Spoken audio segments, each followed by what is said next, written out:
अस्सलाम वालेकुम वरहमतुल्लाहि वबरकातुह। मेरा नाम मोहम्मद फैज़ुद्दीन है।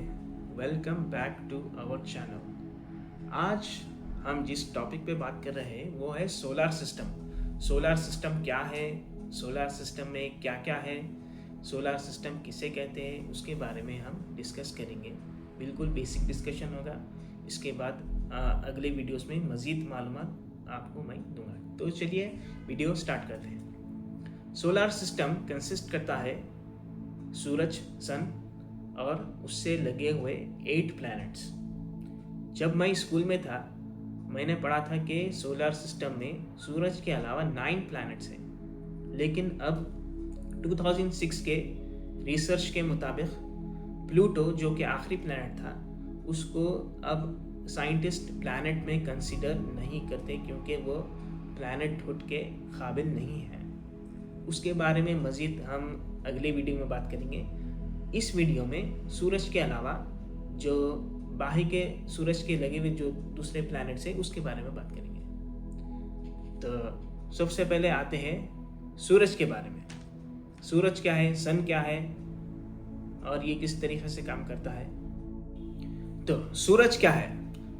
सूरज यानी सन जो बेसिकली एक स्टार है। जब हम आसमान पे देखते हैं बहुत सारे स्टार्स हमारे को नज़र आते हैं, उन्हीं स्टार्स में से एक स्टार हमारा सूरज है जो कि मास में पूरे सोलार सिस्टम का 99% ऑफ द मास सिर्फ और सिर्फ सूरज का है। तो अब हम बात करते हैं कि सूरज ज़मीन के मुकाबले में कितना बड़ा है। हमारा सूरज ज़मीन के मुकाबले में 13 लाख गुना बड़ा है, यानी 1.3 मिलियन अर्थ हम जो है ना सूरज के अंदर फिट कर सकते हैं। इतना बड़ा साइज का है सूरज। और ये सूरज बना हुआ है 74% हाइड्रोजन और 24% हीलियम से। हमारा सूरज बना हुआ है बेसिकली 5 लेयर से। जो सबसे बुनियादी सबसे अंदर जो लेयर है उसे कहते हैं कोर। उसके ऊपर जो लेयर कवर करी हुई है उसको कहते हैं रेडिएटिव जोन। रेडिएटिव जोन के ऊपर जो लेयर है उसे कहते हैं कन्वेक्टिव जोन। उसके ऊपर जो लेयर है उसे कहते हैं फोटोस्फीयर जोन। उसके ऊपर जो लेयर है उसे कहते हैं क्रोमोस्फीयर जोन। हमारे सूरज की जो ग्रेविटेशनल फोर्स है, जो ग्रेविटेशनल पावर है, वो अर्थ से 28 टाइम्स ज़्यादा पावरफुल है, यानी 28 टाइम्स ज़्यादा खिंचाव है। और इसी ग्रेविटेशनल फोर्स की वजह से जितने प्लैनेट्स सूरज के अतराफ है वो एक प्रिसाइज्ड ऑर्बिट में सूरज के अतराफ घूम रहे हैं। तो अब हम बात करते हैं सोलार विंड के बारे में। सोलार विंड क्या है? सोलार विंड सूरज से निकलने वाली इंतहाई ताकतवर शुआएं हैं। सूरज की जो रेसेस है, सूरज के जो रेडिएशन है, जो फुल्ली चार्ज्ड प्रोटॉन्स और इलेक्ट्रॉन्स पे बेस्ड है, वो सूरज से इंतहाई तेज़ी से और इंतहाई ताकतवर चार्ज पार्टिकल्स जो सूरज से निकलते हुए आ रहे हैं वो सूरज के चारों तरफ फैलते और पूरे सोलर सिस्टम में वो फैल जाते हैं और उसी स्पीड से वो तमाम प्लैनेट्स की तरफ तेज़ी से बढ़ते हैं। और जो सबसे पहला प्लैनेट है मर्क्यूरी, उससे पास होते हुए वीनस, फिर उससे पास होते हुए अर्थ तक आते हैं। अब अर्थ में जो मैग्नेटिक फील्ड है, हमारी जो अर्थ की जो नेचुरल मैग्नेटिक फील्ड है, उसकी वजह से बहुत सारे पार्टिकल्स हमारी ज़मीन के अंदर तक दाखिल नहीं होते, बल्कि वो मैग्नेटिक फील्ड को लग के वहीं पर वो डाइवर्ट हो जाते हैं। तो हमारा सूरज ज़मीन से 1.5 मिलियन किलोमीटर्स की दूरी पर है और सूरज से निकलने वाली जो रोशनी है वो ज़मीन तक पहुंचने के लिए 8 मिनट का टाइम लेती है। और लाइट की स्पीड आप जानते हैं, लाइट की स्पीड 3 लाख किलोमीटर्स पर सेकेंड है अप्रॉक्सीमेटली। तो इतनी स्पीड से लाइट ट्रैवल करने के बावजूद सूरज से निकल के ज़मीन तक पहुंचने के लिए 8 मिनट का वक्त लेती है। तो लाइट किस तरीके से ट्रैवल करती है इसके बारे में मज़ीद डिटेल्स हम अगली वीडियो में बनाएंगे और उसके बारे में मज़ीद इन्फॉर्मेशन देंगे। और जैसा कि आप जानते हैं कि हमारा सोलार सिस्टम मिल्की वे गैलेक्सी में है, उसके ताल्लुक़ से भी और कितने गैलेक्सीज है उसके ताल्लुक़ से भी हम आगे अगले वीडियोस में हम ज़रूर बताएंगे। तो चैनल को ज़रूर सब्सक्राइब करिए। तो अब हम आगे बढ़ते हैं हमारे फर्स्ट प्लैनेट की तरफ, जो कि है मर्क्यूरी। मर्क्यूरी ये सोलर सिस्टम का सबसे छोटा प्लैनेट है और ये सूरज के बहुत करीब है। और ये जितने प्लैनेट्स हैं, ये तमाम प्लैनेट्स सूरज के तरफ घूमते हैं, एक चक्कर काटते हैं।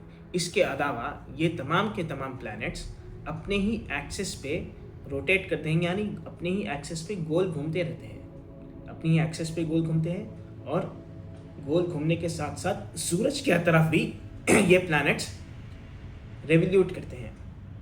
तो जिस तरीके से आप जानते हैं कि ज़मीन 24 आवर्स रहती है एक रोटेशन कंप्लीट करने के लिए, यानी अपनी ही एक्सिस पे घूमने के लिए, और पूरा सूरज का एक चक्कर लगाने के लिए 365 डेज।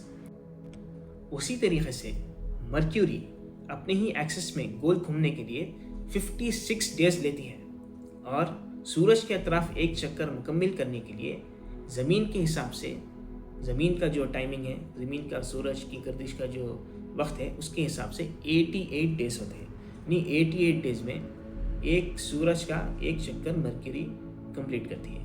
और ये बात आप याद रखिए कि जो प्लैनेट सूरज के जितना ज़्यादा करीब होगा उतना जल्दी सूरज का एक चक्कर मुकम्मल करता है।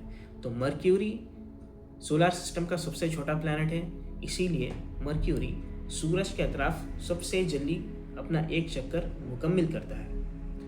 अब बात करते हैं वीनस की। वीनस मर्क्यूरी के बाद दूसरा प्लैनेट है और ये सूरज से कुछ फासले पर है, और ये मर्क्यूरी हमारी ज़मीन अर्थ से पहले आते हैं। ये मर्क्यूरी और वीनस, ये दो प्लैनेट्स ज़मीन से पहले आते हैं। इसके बाद तीसरा प्लैनेट है अर्थ।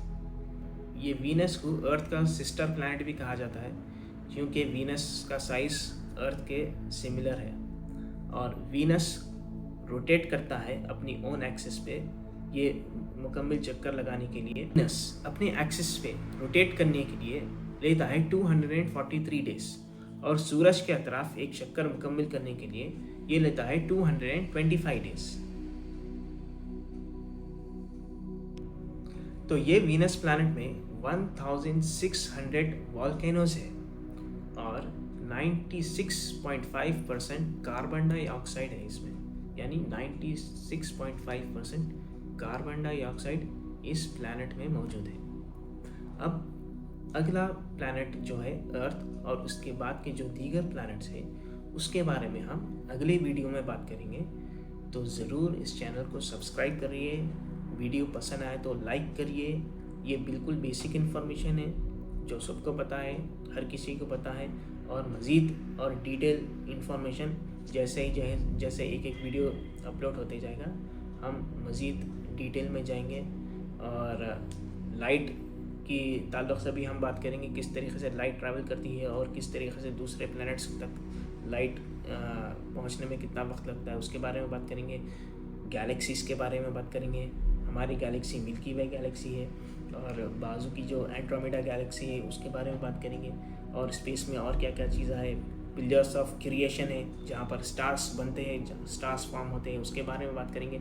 तो चैनल को ज़रूर सब्सक्राइब करिए और लाइक करिए और ज़्यादा से ज़्यादा शेयर करिए।